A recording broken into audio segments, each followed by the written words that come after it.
लोकेश जी अपनी पत्नी को दुल्हन बने देख मुस्कुरा कर कहने लगे, उर्मिला जी, आज आप कहाँ बिजली गिराने जा रही हैं? यकीन मानो, आप आज भी उतनी ही खूबसूरत लग रही हैं जितनी मैं आपको ब्याह कर लाया था उस वक्त आप लगती थी। लोकेश जी की बात सुनकर उर्मिला जी शर्मा उठी और कहने लगी, छोड़ो जी, अब यह छेड़ना। और हाँ, आज सोसाइटी में महिला समिति ने 60 से 80 वर्ष के बीच की औरतों को दुल्हन प्रतियोगिता रखी है। मैं उसी में हिस्सा लेने जा रही हूँ, इसलिए आज यह शादी वाला लहंगा और यह 16 श्रृंगार किए हैं। उर्मिला जी अब 70 की हो चली थी, मगर फिर भी कोई उर्मिला जी को देखकर यह नहीं कह पाता था कि वह बूढ़ी हो गई है।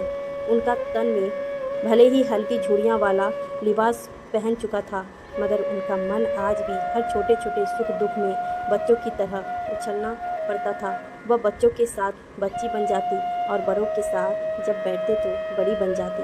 अपनी पूरी सोसाइटी की जान थी उर्मिला जी।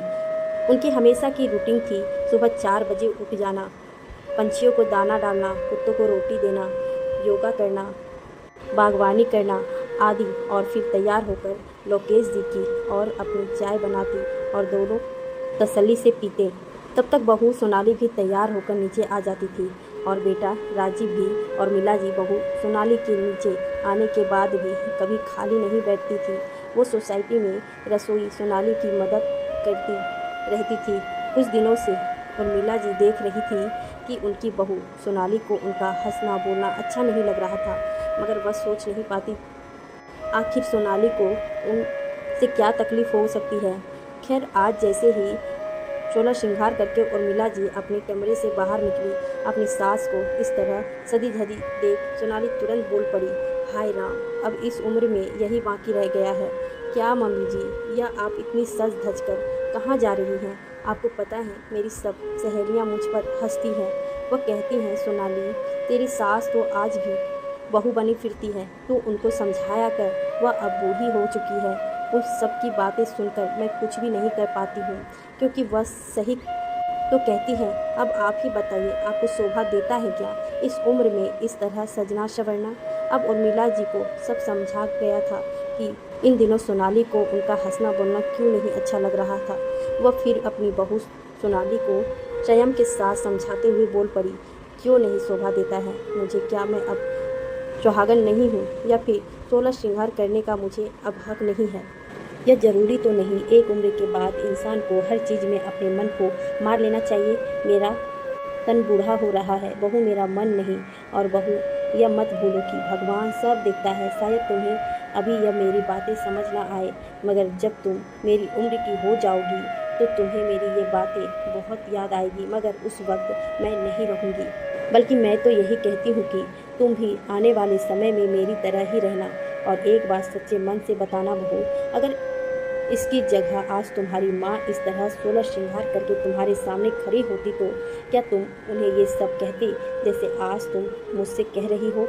सोनाली से कुछ कहते नहीं बना। वो एक पल के लिए निशब्द हो गई और सोचने लगी, मम्मी जी ठीक ही तो कह रही है। अगर सभी मेरी सासू माँ की जगह मेरी मम्मी होती तो शायद मैं उनको देखकर बहुत खुश होती। तो फिर आज सासू माँ को इस तरह देखकर मुझे क्यों तकलीफ़ हो रही है?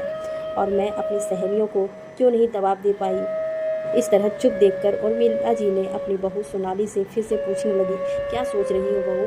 सोनाली ने अपनी नज़रें नीचे करते हुए कहा, आप ठीक कह रही हैं मम्मी जी, इंसान का तन बूढ़ा होता है, मन नहीं। अगर हम हर उम्र में खुश रहना सीख लेंगे तो ज़िंदगी बड़ी आसान हो जाएगी। और मुझे अपनी सहेलियों को अब क्या कहना है यह मैं जान गई हूँ मम्मी जी, आप मुझे क्षमा कर दीजिए।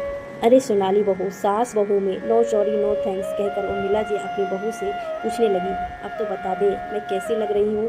तब सोनाली ने अपनी आंखों का काजल अपनी सास के कान के पीछे लगा दिया और कहने लगी, नज़र ना लगे मेरी सासू माँ को, और आप ही फर्स्ट प्राइज लेकर आएंगी, कहकर अपनी स्कूटी स्टार्ट की और कहने लगी, आइए मम्मी जी, कहीं आपको देर ना हो जाए, मैं छोड़ देती हूँ आपको, जरूर जरूर कहकर उर्मिला जी भी बहू सोनाली के पीछे वाली सीट पर